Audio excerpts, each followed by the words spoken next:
अस्सलाम वालेकुम YouTube, welcome to free dep tech. दोस्तों आप सब ठीक ठाक होंगे, खैर खैरियत से होंगे। दोस्तों आज मैं आपके लिए वीडियो लेके आया हूँ जिसमें आप जो है नेशनल बैंक से लोन ले सकते हैं अपने घर को बनाने के लिए, ख़रीदने के लिए या रेनोवेट कराने के लिए जो है अपने घर को।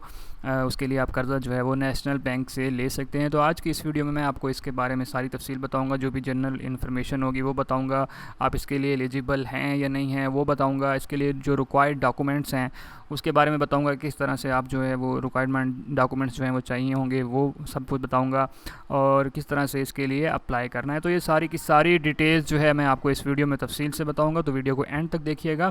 तो दोस्तों वीडियो को स्टार्ट करने से पहले हमेशा की तरह मैं आपसे रिक्वेस्ट करूँगा, क्योंकि हम जो है वो बहुत मेहनत से जो है वो वीडियोज़ बना के लाते हैं, तो आपका एक सब्सक्राइब जो है वो हमारे लिए बहुत इंपॉर्टेंट होता है। तो हमारे चैनल को यहाँ पे आपके पास एक सब्सक्राइब का बटन आ रहा होगा। अगर आप हमारे चैनल पर नए हैं तो सब्सक्राइब के बटन के ऊपर क्लिक करके आपने बेल के आइकॉन पे क्लिक करके ऑल का ऑप्शन सेलेक्ट कर लेना है। इस तरह ये होगा कि हमारी सारी जो वीडियोज़ हों उनकी जो भी नोटिफिकेशन आएगा वो आपको मिलता रहेगा। तो दोस्तों ये लाजमी कीजिएगा, क्योंकि बहुत मेहनत से जो है वो वीडियो बनती है। इसी तरह बहुत से जो मेरे चैनल पे बहुत सारी वीडियोस जो हैं वो ऑलरेडी आपको मिल जाएंगी, किसी भी तरह के लोन की या किसी भी तरह की स्कीम जो आती है हुकूमत की तरफ से, वो सारी वीडियोस आपको मिल जाएंगी। तो दोस्तों हम आ जाते हैं वापस नेशनल बैंक की ऑफिशियल वेबसाइट पे। दोस्तों ये nbb.com.pk जो है वो ऑफिशियल वेबसाइट है नेशनल बैंक की। यहाँ पे जो है ये प्रोग्राम स्कीम जो है वो नेशनल बैंक साहिबान के नाम से जो है वो ये स्कीम है। और दोस्तों ये लिंक मैं डिस्क्रिप्शन में दे दूँगा, अगर आप ख़ुद भी इस वेबसाइट पे आना चाहें तो आप इस लिंक के ऊपर क्लिक करके इस वेबसाइट के ऊपर आ सकते हैं। तो दोस्तों स्टार्ट कर लेते हैं। सबसे पहले जो है ये आपको कितना कर्ज़ा दे रहा है, तो सबसे हम पहले वो पढ़ लेते हैं। तो फाइनेंसिंग अमाउंट जो है वो आपको तकरीबन 3.5 करोड़ रुपए जो है वो ये घर के लिए दे रहे हैं, ठीक है। उसके बाद आ जाता है फाइनेंसिंग पीरियड के आपने जो है वो कितने अरसे में इनको वापस करना है। तो वो 2-3 साल से लेके 20 साल तक का अरसा जो है आप इसमें किसी भी हिस्से में जो है वो वापस कर सकते हैं। कम से कम 3 साल में और ज़्यादा से ज़्यादा 20 साल में जो आपने कर्ज़े की अमाउंट ली हुई है उसको वापस कर सकते हैं। तो डेबिट ऑफ इक्विटी कितनी है, 70-30 है। इसका मतलब ये होता है कि जो बैंक आपको लोन देता है वो आपकी जो भी घर है या जो भी चीज़ आप बना रहे हैं, जितना भी आपने लोन के लिए अप्लाई किया है उसका 70% जो है वो आपको देता है, 30% जो है वो आपने खुद देना होता है। डेबिट बर्डन जो है वो 45% जो होता है वो मैक्सिमम होता है, ठीक है। उसके बाद होम कंस्ट्रक्शन जो है वो उसके बारे में आ गया है कि आप अगर ये जो है वो परचेज़ की सूरत में था कि आप जो है अगर घर लेना चाहते हैं। इसी तरह अगर आप कंस्ट्रक्शन करना चाहते हैं, मतलब आपके पास ज़मीन है लेकिन आप उसके ऊपर जो है वो घर बनाना चाहते हैं, तो उसके लिए जो है आपके पास यहाँ पे वो भी अमाउंट जो है वो 3.5 करोड़ रुपए है, और फाइनेंसिंग पीरियड जो है वो भी 3 से 20 साल है। जो डेबिट इक्विटी है वो भी 70-30 है, और 45% सेम इसी तरह ही है। अब तीसरी है जो है कि आप घर ज़मीन ख़रीदना चाहते हैं और उसके ऊपर फिर घर बनाना चाहते हैं, तो उसके लिए भी जो है वो 3.5 करोड़ रुपए उन्होंने जो है वो आपको दे रहे हैं। फाइनेंसिंग पीरियड जो है मतलब 3 साल से 20 साल के दरमियान आपने पैसे वापस करने हैं, और 70-30 जो है वो उनकी रेशो है कि मतलब आपने 70% बैंक देगा, 30% आपने खुद देना होगा जो भी आपकी प्राइस होगी, ठीक है। और 45% जो है वो उसका बर्डन होगा। बैलेंस ट्रांसफ़र फैसिलिटी इसमें अवेलेबल है कि आप बैंक से बैंक जो है पैसे ट्रांसफ़र कर सकते हैं। तो अब हम चलते हैं अगली टैब में जो कि है जनरल इन्फॉर्मेशन। तो हम इस पर क्लिक कर लेते हैं, तो हम अगली इन्फॉर्मेशन के ऊपर आ जाएंगे। तो यहाँ पे उन्होंने सारी डिटेल बताई हुई हैं, किस तरह से आप जो है ये लोन लेंगे और ये क्या होगा, कितनी मंथ की इंस्टॉलमेंट होगी, सारा कुछ जो है आपने उन्होंने तफसील से बनाया हुआ है। आप इसको पढ़ना चाहते हैं तो आप इसको कॉपी करके आप इसको गूगल जो उर्दू टू इंग्लिश गूगल में लिख के उसके ऊपर जाके आप इसको उर्दू में कन्वर्ट कर सकते हैं। मैंने ऑलरेडी उसके ऊपर वीडियो बना दी है, आप उसको भी देख सकते हैं, ठीक है। तो इस तरह से आप इसको उर्दू में भी पढ़ सकते हैं। उसके बाद हम आगे क्लिक कर लेते हैं, एलिजिबिलिटी क्या है, मतलब कि कौन कौन से लोग जो हैं वो इसके लिए एलिजिबल हैं, कौन से नहीं हैं, तो वो हम पढ़ लेते हैं। तो एलिजिबल जो हैं वो सबसे पहले मस्ट भी पाकिस्तानी रेजिडेंट नेशनल होना चाहिए, कि जो है वो पाकिस्तानी होना चाहिए, बगैर मुल्की जो हैं वो इसके लिए अप्लाई नहीं कर सकते हैं, ठीक है। सैलरीड क्लास होने चाहिए, self employed professional and business person जो हैं वो होने चाहिए। सैलरीड क्लास मतलब तनख्वाहदार होने चाहिए, सेल्फ एम्प्लॉयड मतलब अपना कारोबार करते हों, और बिज़नेस पर्सन जो हैं वो मतलब कोई ऐसा जो किसी बिज़नेस जिनका हो कोई, और जो सेल्फ एम्प्लॉयड होता है मतलब जो खुद से छोटी मोटी दुकान हो या जिनकी या जो फ्रीलांसिंग वगैरह करते हैं वो इस कैटेगरी में आ जाते हैं। अच्छा, property being finance is to be located in national, जो है वो जो भी आप प्रॉपर्टी ख़रीद रहे होंगे वो जो है नेशनल बैंक की तरफ से जो लोकेट एरिया हैं उनके अंदर जो है अप्रूव होनी चाहिए, मतलब आपकी जो प्रॉपर्टी है वो अप्रूव्ड होनी चाहिए, ठीक है। उसके बाद बात कर लेते हैं कि आपकी उम्र कितनी होनी चाहिए। तो for salaried person class is minimum age is 22 साल जो है वो आपकी, अगर आप तनख्वाह लेते हैं तो आपकी जो है वो 22 साल होनी चाहिए, और ज़्यादा से ज़्यादा जो है वो 59.5 साल जो है आपकी उम्र होनी चाहिए अगर आप जो है वो तनख्वाहदार हैं।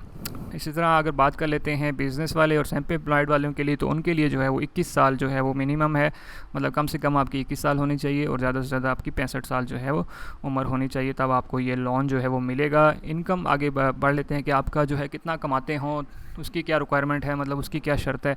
तो वो है जी इनकम रिक्वायर्ड, हम पढ़ लेते हैं कि जो गवर्नमेंट एम्प्लॉय हैं वो 5,000 रुपये अगर महीने का कमाते हैं तो वो भी अप्लाई कर सकते हैं। इसी तरह जो सैलरीड हैं, जो मतलब प्राइवेट इदारों में सैलरी वगैरह लेते हैं, तो उनकी जो है कम से कम तनख्वाह 10,000 रुपये होनी चाहिए, वो भी अप्लाई कर सकते हैं। और जो बिज़नेस या जिनकी दुकानें वगैरह हैं, जो कारोबार करते हैं, उनके लिए 15,000 रुपये जो है महीना होना चाहिए, तो वो इसमें अप्लाई कर सकते हैं।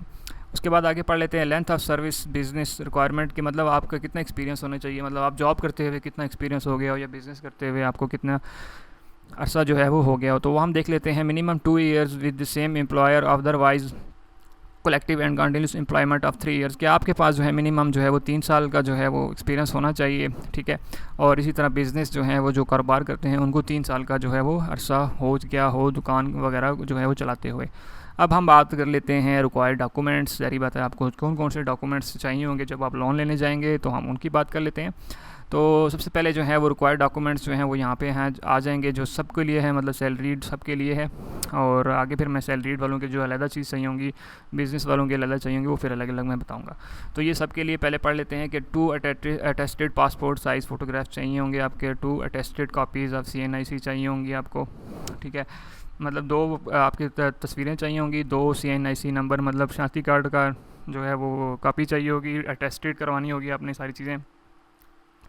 उसके बाद 2 attested copies of CNIC reference, जो आप लोगों के रेफरेंस देंगे उनकी जो है 2 CNIC कॉपी चाहिए होगी। Check for the processing charges, के आपके जो हैं वो चेक भी एक चाहिए होगा। Check in favour of legal concern for legal opinion, के आपका जो है एक और चेक जो है, ये 3-4 चेक जो हैं वो आपको जमा कराने पड़ते हैं मुख्तलिफ उसके लिए, लीगल्स जो हैं वो इनके काम जो है आगे चेक बढ़ाने के लिए उसके आपको चेक चाहिए होते हैं। प्रॉपर्टी डॉक्यूमेंट्स चाहिए होंगे, आप जहाँ भी अटेस्टेड जो भी प्रॉपर्टी आप जहाँ भी हैं उसके डॉक्यूमेंट्स जो हैं आपको चाहिए होंगे, जहाँ आप ले रहे हैं या लेना चाहते हैं या ले चुके हैं, तो वो उसके डॉक्यूमेंट्स भी आपको चाहिए होंगे। बिल ऑफ क्वांटिटी के जो हैं वो आपके बिल वगैरह भी जो हैं वो आपको चाहिए होंगे उस जगह के, ठीक है। मतलब अगर बिल वगैरह नहीं है तो वो दूसरे इन केस ऑफ HC और LPC जो है वो चाहिए होंगे आपको। फॉर सैलरीड पर्सन जो हैं वो अब बात कर लेते हैं सैलरीड पर्सन के लिए जो है वो क्या चाहिए होगा। तो salaried per employer undertaking form के, आप जो है वो अपने जो है वो इदारे से जहाँ भी आप जॉब करते हैं उनसे एक फॉर्म बनवाएंगे कि जी मैं वाकई यहाँ पे जॉब करता हूँ, वो चाहिए होगा। सैलरी सर्टिफिकेट चाहिए होगा, जो कि आपको सैलरी सर्टिफिकेट आपके ऑफिस से मिल जाएगा। इसी तरह copy of employ attested card, जो आपका एम्प्लॉयर कार्ड है, ऑफिस का कार्ड है, वो चाहिए होगा। और इसी तरह आपके जो है वो 3 मंथ की बैंक स्टेटमेंट और 3 मंथ की जो है वो सैलरी स्लिप चाहिए होगी उनको, ठीक है। अब बात कर लेते हैं सैलरी परसेंट दूसरे जो अप्रूव्ड कंपनीज़ हैं। ऊपर वाला जो था वो हमारे पास जो है वो डिस्पर्ट्स जो थ्रू है उनके लिए था, और नीचे वाला जो अप्रूव्ड कंपनीज़ हैं उसके लिए भी जो है वो सेम चीज़ें ही हैं, जो ऊपर हैं वो सेम नीचे ही हैं। और उसके बाद अदर सैलरी पर्सन जो हैं वो तकरीबन सब के लिए जो हैं ये चीज़ें सेम हैं। अब अदर जो पर्सन हैं उनके लिए आ जाते हैं, तो यहाँ पे attested copy of 3 month salary slip चाहिए होगी, बैंक स्टेटमेंट चाहिए होगी 3 मंथ की, और बिल वगैरह जो आपके इलेक्ट्रिसिटी के बिल आते हैं वो चाहिए होंगे, जो का प्राइवेट वगैरह जो हैं वो जॉब करते हैं। अब बात कर लेते हैं कारोबारी हजरात के लिए, जो बिज़नेस पर्सन है। Bank certificate starting applicant maintain business amount and date of excepting, कि आपको जो है वो बिज़नेस की जो है वो स्टार्टिंग जो भी ओपनिंग है उसका सर्टिफिकेट चाहिए होगा, मतलब कब आपने शॉप वगैरह ओपन की थी तो वो चाहिए होगा। Tested copy of latest form of 29, ये एक फॉर्म होता है जो आपको फिल करना पड़ता है कि जी आपकी एक शॉप वगैरह है, ठीक है। टेस्टेड कॉपी ऑफ पार्टनर, अगर आपका कोई पार्टनर है, मतलब कारोबार में अगर 2-3 पार्टनर हैं तो उस सूरत में भी आपने वो फॉर्म फिल करना होगा। इसी तरह फॉर सेल्फ एम्प्लॉयड प्रोफेशनल जो हैं उनके लिए कौन सा होगा, tested copy of current professional association membership और सर्टिफिकेशन जो है वो आपको चाहिए होगी, मतलब जो भी डॉक्यूमेंट्स जहाँ आप काम कर रहे हैं उस जगह का जो है सर्टिफिकेट चाहिए होगा। उसके बाद आपके पास प्रूफ होना चाहिए कि आप जो है वो बाकी ही जो है काम करते हैं, उसके लिए बैंक सर्टिफिकेट वगैरह चाहिए होगा। टेस्टेड कॉपी ऑफ पार्टनरशिप, अगर आप किसी के साथ मिल के काम कर रहे हैं तो उसकी भी आपको ये काफ़ी चाहिए होगी। तो ये मैंने तफसील से तकरीबन सारी चीज़ें आपको क्लियर कर दी हैं। आप इन चीज़ों को जब आप अप्लाई करने लगे तो ये चीज़ें आपको लाजमी चाहिए होंगी। तो अप्लाई करने से पहले जो है आप ये सारी चीज़ें अपने पास रख लें। अब बात आ जाती है, ये सारी चीज़ें आपके पास कंप्लीट हो चुकी हैं, तो अब हम बात करेंगे हमने अप्लाई किस तरह करना है। तो हाउ टू अप्लाई के ऊपर क्लिक करेंगे तो यहाँ पे आपके पास जो है वो सारी चीज़ें जो हैं वो आ रही हैं। हाउ टू अप्लाई इंस्ट्रक्शन उन्हें लिखी हुई है कि पहले आपने जो है वो फॉर्म फिल करना होगा, सारा को सारा प्रिंट कर लें उसको, ठीक है। वो फॉर्म आपको बैंक से भी मिल जाएगा और यहाँ से भी आप डाउनलोड कर सकते हैं। मैं इसके ऊपर सिंपल क्लिक करूँगा तो आपके पास जो है ये फॉर्म जो है वो इस तरह से कुछ आ जाएगा। आप इसको सिंपल यहाँ पे डाउनलोड करेंगे तो आपके पास ये डाउनलोड हो जाएगा। यहाँ पे आपको घबराने की ज़रूरत नहीं है कि यार इतना ज़्यादा ये क्या चीज़ें हैं, ये आप ख़ुद भी अप्लाई कर सकते हैं। सारा जो है वो ख़ुद ही आपको बिल्कुल आसानी से आप इसको अप्लाई कर सकते हैं। या अगर आप ख़ुद नहीं करना चाहते तो आप इस फॉर्म को बैंक ले जाएँ, बैंक में जाके आप उनके सामने जो है उनकी हेल्प से आप इसको फिल कर सकते हैं, ठीक है। तो इस तरह से जो है आपने इसको साइन करना होगा और इसके साथ जो अटैच्ड रिक्वायर्ड डॉक्यूमेंट मैंने बताए हैं आपको, जो हमने पिछली में पढ़ लिए हैं, वो आपने इसके साथ लगाना होगा। और उसके बाद आपको 15 रुपये जो है वो फ़ीस जमा करवानी पड़ेगी, ठीक है। तो 15 रुपये आपने खुले लेके जाने हैं, 10 और 5 15 रुपये लेके जाने हैं, ठीक है। तो बाकी बैंक जो होते हैं वो प्राइवेट में वहाँ पे 3-3 4-4 हज़ार, इवन के 10-10 15-15 हज़ार भी कभी कभी फ़ीस होती है। तो यहाँ पे ये क्योंकि गवर्नमेंट बैंक है तो इसलिए यहाँ पे सिर्फ आपको जो है 15 रुपये चार्जेस पड़ेंगे। अच्छा, अब अप्लाई कर लिए उसके बाद आपको ज़रूरत पड़ेगी कि यार अब अगर उनका जो है मैसेज वगैरह नहीं आया, कुछ भी नहीं आया, तो आप इनके साथ जो है रब्ता कर सकते हैं। कॉन्टैक्ट अस के ऊपर क्लिक करेंगे तो आपके सामने यहाँ पे ढेरों नंबर जो हैं वो इनके आ जाएंगे। जो भी आपकी करीब ब्रांच हो आप उस पर जो है वो कॉल कर सकते हैं, ठीक है, जो भी आपके करीब हो। तो आप यहाँ से सारी जो हैं वो ढूंढ सकते हैं आसानी के साथ। जैसे मैं रावलपिंडी में हूँ तो मैं ये इन नंबर्स पे कॉल करूँगा, आप अपने करीब तरीन जो भी होंगे उनको यहाँ से ढूंढ के कॉल कर सकते हैं। तो दोस्तों इस तरह से जो है आप नेशनल बैंक ऑफ पाकिस्तान के लिए जो हाउसिंग स्कीम है साहिबान के नाम से, उसके लिए अप्लाई कर सकते हैं। तो ये सारी की सारी डिटेल्स मैंने आपको तकरीबन तफसील से बता दी हैं। और रही फॉर्म की बात, तो फॉर्म आप जो है वो आसानी से आप में बेहतर ये है कि बैंक चले जाएँ, वहाँ पर आप जल्द से जल्द जो है इसको फिल कर सकते हैं, क्योंकि वहाँ पे उनको जो है वो हर चीज़ पता होती है। तो वो जल्दी आपका फॉर्म फिल कर देंगे। अगर घर में भी करना चाहते हैं तो घर में भी कर सकते हैं। तो दोस्तों ये आई होप कि आपको जो है वीडियो पसंद आई होगी। तो वापस हम अपने चैनल पे आते हैं। तो दोस्तों अगर आपने अभी तक हमारा चैनल सब्सक्राइब नहीं किया तो चैनल को सब्सक्राइब कर लें और साथ बेल का आइकन आएगा उसे लाजमी दबाइएगा, ताकि दोस्तों आपको जितनी भी जो वीडियो मैं बनाता हूँ उसका नोटिफिकेशन जो है वो आपको मिल जाए। क्योंकि हम बहुत ही मेहनत से जो है वीडियो को बनाते हैं। आपका एक लाइक और सब्सक्राइब जो है हमें और मोटिवेट करता है, हम और आपसे अच्छी से अच्छी जो है वो आपके लिए चीज़ें लेके आते रहते हैं।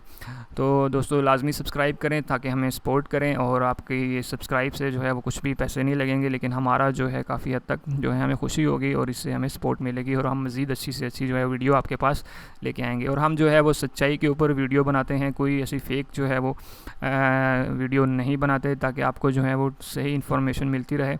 तो दोस्तों मिलते हैं इसी तरह की अगली वीडियो में, तब तक के लिए मुझे इजाज़त दीजिए। अल्लाह हाफिज़।